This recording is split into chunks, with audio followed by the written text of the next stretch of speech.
Top quality और consistent performance के लिए सिर्फ सिल्वर पंप नाम याद रखना। ಈ ಜಾತಿಗಣತಿ ವರದಿ ವಿಚಾರಕ್ಕೆ ನಾಳೆ ವಿಶೇಷ ಸಂಪುಟ ಸಭೆ ಇದೆ. ನಾಳಿನ ಸಭೆಯಲ್ಲಿ ವಿಶೇಷ ಅಧಿವೇಶನ ಕರೆಯೋದಕ್ಕೆ ಒತ್ತಾಯ ಮಾಡುವ ಸಾಧ್ಯತೆಗಳು ಕಂಡು ಬರ್ತಾ ಇದೆ. ಆ ವಿಶೇಷ ಅಧಿವೇಶನದಲ್ಲಿ ಜಾತಿಗಣತಿ ವಿಚಾರ ಚರ್ಚೆಯಾಗಲಿ ಅನ್ನೋದು ಸತೀಶ್ ಜಾರಕಿಹೊಳಿ ಸೇರಿದಂತೆ ಇತರೆ ಸಚಿವರ ಒತ್ತಾಯ. ಇದೇ ಜಾತಿಗಣತಿ ವರದಿ ವಿಚಾರಕ್ಕೆ ನಾಳೆ ಕ್ಯಾಬಿನೆಟ್ ಮೀಟಿಂಗ್ ಇದ್ದು ಆ ವಿಶೇಷ ಸಂಪುಟ ಸಭೆಯಲ್ಲಿ ವಿಶೇಷ ಅಧಿವೇಶನ ಕರೆಯೋದಕ್ಕೆ ಒತ್ತಾಯ ಮಾಡೋ ಸಾಧ್ಯತೆಗಳು ಕಂಡು ಬರ್ತಾ ಇದೆ. ಸದನದಲ್ಲಿ ಚರ್ಚೆ ಆದರೆ ಮುಕ್ತವಾದ ಮಾಹಿತಿ ಸಿಗುತ್ತೆ. ಆ ಮೂಲಕ ರಾಜ್ಯದ ಜನರಿಗೆ ಸ್ಪಷ್ಟವಾದಂತಹ ಚಿತ್ರಣ ಸಿಗಲಿದೆ. ಆಗ ಯಾವುದೇ ಗೊಂದಲಕ್ಕೆ ಕಾರಣ ಇರೋದಿಲ್ಲ. ಹೀಗಾಗಿ ಸದನದಲ್ಲಿ ಈ ಜಾತಿಗಣತಿ ಚರ್ಚೆಗೆ ಸಚಿವರುಗಳು ಒತ್ತಾಯಿಸ್ತಾ ಇದ್ದಾರೆ. ನಾಳಿನ ಸಚಿವ ಸಂಪುಟದಲ್ಲಿ ಈ ವಿಚಾರ ಪ್ರಸ್ತಾಪ ಮಾಡೋ ಸಾಧ್ಯತೆಗಳಿದೆ. ವಿಶೇಷ ಅಧಿವೇಶನ ಕರಿಬೇಕು ಎನ್ನುವ ಒತ್ತಾಯ ಸಚಿವರುಗಳಿಂದ ಮೂಡುವ ಸಾಧ್ಯತೆಗಳು ಕಂಡು ಬರ್ತಾ ಇದೆ. ನಾಳಿನ ವಿಶೇಷ ಸಂಪುಟ ಸಭೆ ಬಹಳ ಕ್ರೂಷಿಯಲ್.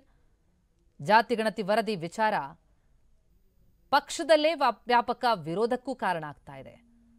ಒಂದು ಕಡೆ ಈ ವರದಿ ಜಾರಿಯಾಗಬೇಕು ಅನ್ನುವಂಥ ಪಟ್ಟು, ಮತ್ತೊಂದೆಡೆ ಇದು ವೈಜ್ಞಾನಿಕವಾಗಿಲ್ಲ ಎನ್ನುವ ಆಕ್ಷೇಪ. ಈ ಹಿನ್ನೆಲೆಯಲ್ಲಿ ನಾಳಿನ ಸಭೆ ಬಹಳ ಪ್ರಮುಖ ಆಗುತ್ತೆ. ಈ ಬಗ್ಗೆ ಇನ್ನಷ್ಟು ಡೀಟೇಲ್ಸ್ ಕೊಡ್ತಾ ಹೋಗ್ತಾರೆ ನಮ್ಮ ಪ್ರತಿನಿಧಿ ಪ್ರಸನ್ನ. ಅವರಿಂದ ಪಡ್ಕೊಳ್ತಾ ಹೋಗೋಣ. ನೇರ ಸಂಪರ್ಕದಲ್ಲಿದ್ದಾರೆ ಪ್ರಸನ್ನ. ಈ ಜಾತಿ ಗಣತಿ ವರದಿ ವಿಚಾರ ಬಹಳ ದೊಡ್ಡ ಚರ್ಚೆಗೆ ಕಾರಣ ಆಗಿರುವಂತದ್ದು.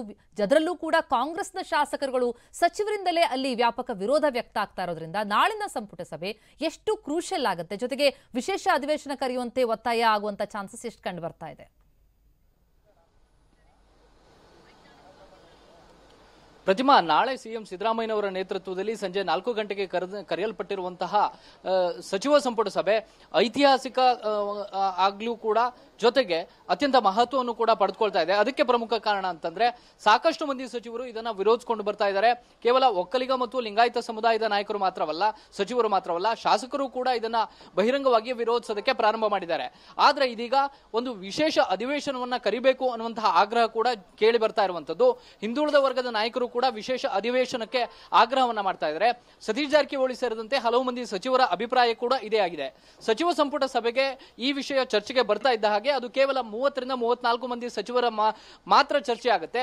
ಉಳಿದಂತಹ ಸಮುದಾಯದ ಶಾಸಕರಿಗಿರಬಹುದು, ಬೇರೆ ಬೇರೆ ನಾಯಕರಿಗೆ ಇದರ ಅಧಿಕೃತವಾದಂತಹ ಮಾಹಿತಿ ಲಭ್ಯ ಆಗೋದಿಲ್ಲ. ಸಮಾಜದ ಅಂಕೆ ಸಂಖ್ಯೆಗಳಿರಬಹುದು, ಅದಕ್ಕೆ ಸಂಬಂಧಪಟ್ಟಂತಹ ಹಿಂದುಳಿದ ವರ್ಗದ ಆಯೋಗದ ಶಿಫಾರಸುಗಳಿರಬಹುದು. ಈಗ ಸದ್ಯಕ್ಕೆ ಕೈ ಸೇರಿರುವಂತದ್ದು ಕೇವಲ ಸಚಿವರಿಗೆ ಮಾತ್ರ. ಸಚಿವರಿಂದ ಅದು ಶಾಸಕರಿಗೂ ಕೂಡ ತಿಳಿಬೇಕು, ಸಮುದಾಯದ ಉಳಿದ ನಾಯಕರಿಗೂ ಕೂಡ ತಿಳಿಬೇಕು ಅಂತಂದ್ರೆ ಅದಕ್ಕೊಂದು ಅಧಿವೇಶನವನ್ನ ಕರೆಯುವಂತದ್ದು ಸೂಕ್ತ ಅನ್ನುವಂತ ಅಭಿಪ್ರಾಯ ವ್ಯಕ್ತವಾಗ್ತಾ ಇದೆ. ಮತ್ತು ಬೇರೆ ಬೇರೆ ಸಮುದಾಯದ ನಾಯಕರು ತಾವು ಪ್ರತ್ಯೇಕವಾಗಿ ತಮ್ಮ ತಮ್ಮ ಸಮಾಜದ ವತಿಯಿಂದ ಖಾಸಗಿಯಾಗಿ ಗಣತಿಯನ್ನ ಮಾಡ್ತೀವಿ ಅನ್ನುವಂತ ಮಾತನ್ನ ಹೇಳ್ತಾ ಇದ್ದಾರೆ.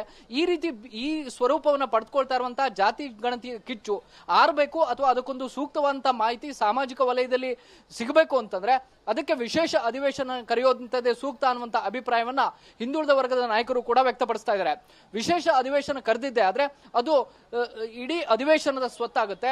ಸಂಪೂರ್ಣವಾದಂತಹ ಮಾಹಿತಿ ಕೂಡ ಅಧಿವೇಶನದಲ್ಲಿ ಶಾಸಕರಿಗೆ ಲಭ್ಯ ಇರೋದ್ರಿಂದ ಅವರಿಗೆ ಇರುವಂತಹ ಅನುಮಾನಗಳನ್ನ ಸರ್ಕಾರವೂ ಕೂಡ ಬಗೆಹರಿಸಬಹುದು ಮತ್ತು ಉಳಿದಂತಹ ಸಚಿವರು ಕೂಡ ಅತ್ಯಂತ ಸ್ಪಷ್ಟವಾದಂತಹ ಧ್ವನಿಯಲ್ಲಿ ಸಮಾಜದ ಪರವಾಗಿ ಧ್ವನಿಯನ್ನ ಎತ್ತೋದಕ್ಕೆ ಸಾಧ್ಯವಾಗುತ್ತೆ. ಹೀಗಾಗಿ ವಿಶೇಷ ಅಧಿವೇಶನ ಕರೀರಿ ಅನ್ನುವಂತ ಆಗ್ರಹ ಹೆಚ್ಚಾಗ್ತಾ ಇದೆ. ನಾಳೆಯ ಕ್ಯಾಬಿನೆಟ್ ನಲ್ಲೂ ಕೂಡ ಈ ವಿಚಾರವನ್ನ ಒಂದಿಷ್ಟು ಮಂದಿ ಸಚಿವರು ಪ್ರಸ್ತಾಪ ಮಾಡುವಂತ ಸಾಧ್ಯತೆ ಕಂಡು ಬರ್ತಾ ಇದೆ. ಪ್ರತಿಮಾ, ಥ್ಯಾಂಕ್ ಯು ಪ್ರಸನ್ನ ತಮ್ಮ ಮಾಹಿತಿಗೆ.